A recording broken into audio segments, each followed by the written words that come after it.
Hello and welcome to the All Monitor Brief. It's Wednesday, October 2nd. I'm Kristen Tolman. Today's main segment is a conversation with Iranian journalist Mohammad Reza Mousavi. We'll dive into how Tehran is calculating what an Israeli response to its nearly 200 missiles launched towards Israel on Tuesday evening will potentially look like. It's a bit of a long segment, so let's just dive right on in. Hi, Mohammed. Welcome back to the Al Monitor Brief. Hi, Kristen. It's a pleasure that I'm here with you again. Well, the timing is impeccable, and it's great to have an expert like yourself, an Iranian journalist, on the program, as just yesterday, Iran launched nearly 200 missiles towards Israel.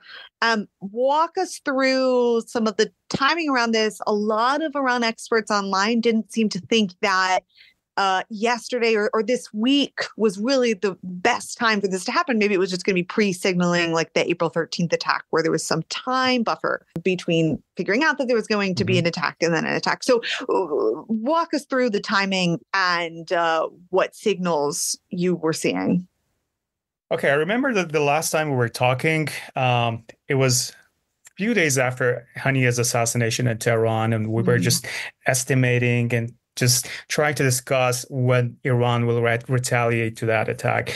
So basically, it's been almost 2 months. Iran didn't retaliate until yesterday.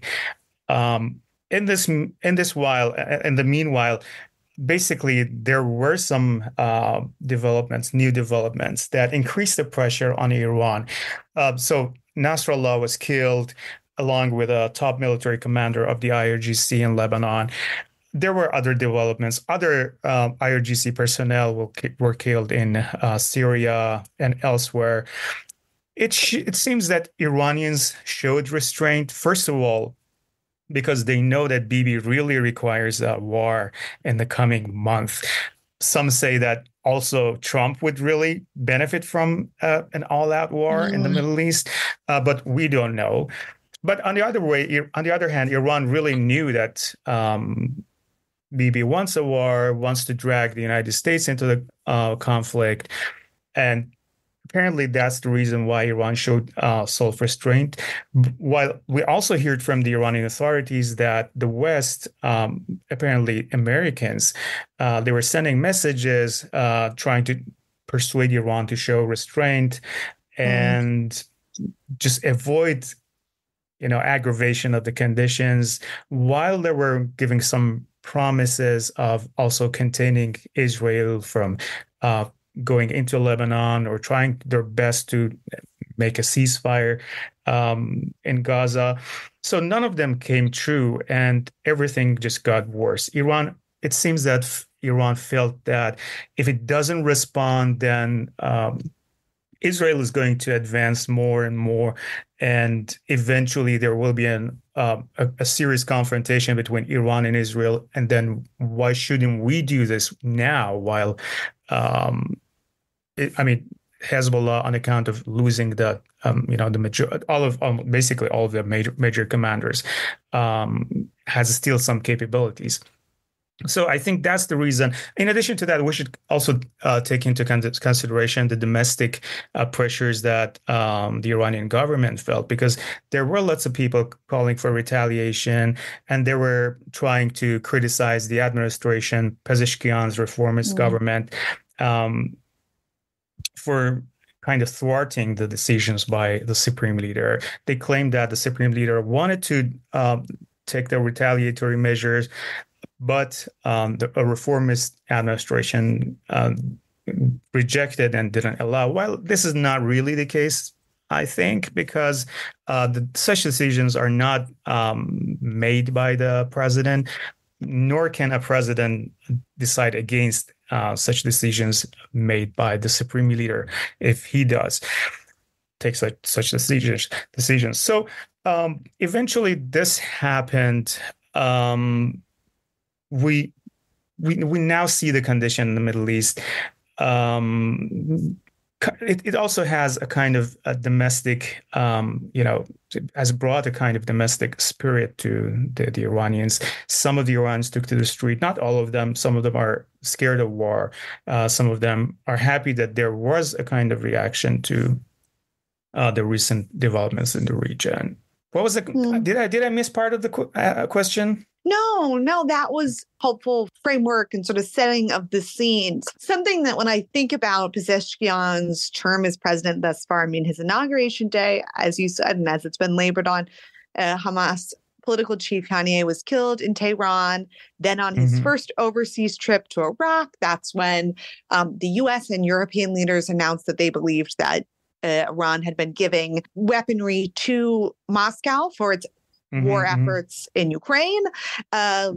His first trip to the UN for UNGA Week last week, there was some apparent blunders and some coverage that I guess he had sort of said we would put down our arms, which was maybe misinterpreted. Yeah.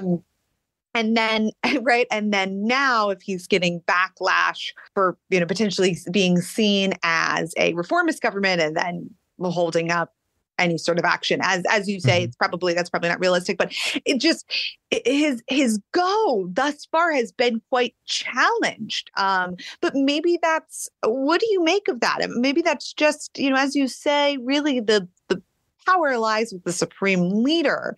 But it does feel like he's had some dates that haven't matched up the best for him. Actually, I don't know if I should call him a little unlucky.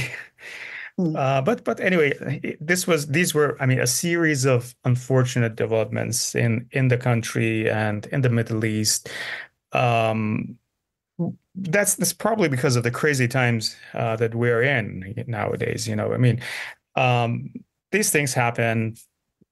Probably not all of them at the same time, like in this just about 2 months time, but these should be normal in an ideal world, happening not this often, I guess. And so he became the president. Also he has been trying to revive the nuclear deal. His foreign minister is the guy who led the nuclear negotiations. He was the main negotiator in the Iranian delegation. I had the opportunity of interviewing him several times during the course of the nuclear negotiations. Iran is trying. The speech that he delivered in the General Assembly was also very promising. He didn't threaten any country. He didn't say we're going to wipe off any country from the world or whatever. So he is actually that kind of person who can, is trying his best to redirect the country into the peace with the West channel, unlike the previous administration. And it seems that he's doing his best, but unfortunately, it's not really, good times at this moment, because we know that the president, the cabinet, is not the main decision maker. And anyway, there is a long background of developments within the past 6 years.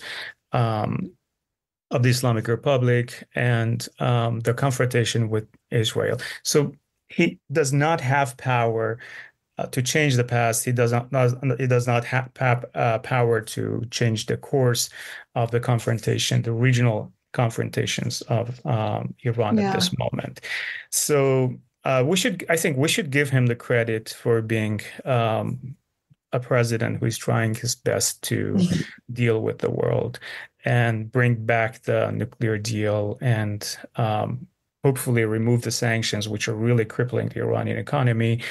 But as we see, things are not really going well nowadays. Mohammed, let's look forward a bit.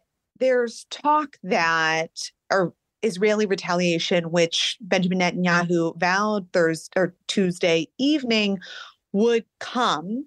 There's talk that it could potentially target oil refineries or nuclear sites in Iran. Is there moves within Iran being made in Tehran to mitigate or protect some of these sites? And how likely do you think that is? And how likely do you think that Tehran is calculating that into some of their projections? Well, from what we know, first of all, the threats to Iran's nuclear sites are nothing new. So Iran has within the past decades has made some has installed some air defense systems and lots of, I mean, security personnel and everything around the nuclear sites to try to prevent any kind of damage to them in the probable case of an attack by Israel or the United States. We know that over the past 2 decades, there were serious threats from Israel to attack these nuclear sites. And Israel sees this nuclear activity program of the Islamic Republic of Iran as a serious threat to its entity, with the idea that Iran is going to build a nuclear weapon or a nuclear arsenal that will basically remove Israel's exclusivity on nuclear weapons in the Middle East. And this is what Israel doesn't really want. So I'm saying that Iran has already, I mean, installed lots of equipments to defend these places. But I'm pretty sure that the previous case, I can't remember when it was in April, when Israel also made an incursion into Iran. I think after that, Iran also tried to strengthen its facilities to defend any repeated attack on its nuclear sites. But I think that should be the main target for Israel to attack. But refineries, definitely attacking them will have serious consequences for Iran's economy and social life and everything, because Iran is actually, I mean, producing all of its gasoline, I think, and any kind of damage to the refineries and everything will cause a serious social issue for the people. I haven't read or seen any footage or photo that shows strengthening defenses over refineries, but I'm pretty sure that before taking any measure against Israel, Iranians knew that this can be a serious escalation. So they probably have tried to think ahead of time, and they have tried to do that defensive thing, the defensive side, more seriously than before. Yeah, my last question really is the Iranian mission to the UN, as well as the Iranian foreign minister, signaled that after the attack was done, that this was it. They had delivered their response and would be fine with kind of leaving operations as they are. I mean, surely they had calculated that Israel would likely say they would respond, but do you take that as reality, that they would like this situation to be de-escalated, or some sort of an agreement reached where it wasn't just increasing missile strikes and instability across the region? Mm-hmm. So there was a big difference between this attack compared to the previous one. And that was Iran didn't announce to Americans in advance like it did in the previous time. Iran didn't use the drones that would take like 6 hours to get from Iran to Israel. It was ballistic missiles, and according to the estimations, it's double number compared to the past in terms of ballistic missiles. But fortunately, there was not, much of a damage. We just saw that shrapnel hitting that poor guy. I mean, that's the only thing we know, and Israel is not really disclosing much information about what happened. Apparently, some sites that have been targeted have been closed to media and everything. So we cannot really have any estimation of what really happened as a result of that missile barrage. But I'm pretty sure that, when Israel is protected by the Iron Dome, and it is expected that also Americans and other Israeli allies would do the defending of Israel in such cases, there wouldn't be much of a serious, at least casualty resulting from the Iranian missiles. So again, we see that Iran didn't really kill anybody in response to the assassination of Nasrallah and lots of other Hezbollah commanders and IRGC commanders. But I think that that's what basically Iran wanted. I mean, Iran wanted to take a measure to sell it to the public, to the Iranian society, to bring back the deterrence in a sense, and not be seen as a party that is just letting go of its proxies, is not supporting its proxies anymore, because it was being seen like that when Right. Haniyeh was killed and Nasrallah was killed, and Iran didn't seem to be taking any serious measures. So Iran just wanted to save its face, take a measure, and then just suffice to that. And that's what the Iranian mission to the United Nations, and as well as the foreign minister, also said. And they said, we're not going to do anything more. But if Israel does anything serious, then we're going to take more serious measures, which means another escalation. Now, we should wait and see how Israel will retaliate this measure. And we all expect now that Israel will take a serious measure. We don't know the scale. We don't know the targets. But I am checking the news every hour or so to see any kind of signal that Israel is going to take a measure. When, where, how big, we don't know, and we should wait for the news to come out. Yeah, certainly. Mohammad, thank you so much for joining the Al Monitor Brief and giving our listeners expert insight into the situation over the past few days and few months. Thank you, Kristen. It's always a pleasure. Don't hesitate to contact me whenever you need my opinion. Let's put it this way. Thank you. Thank you. Have a good day. That's it for today, October 2nd. You can read all these stories and more impacting the region at allmonitor.com.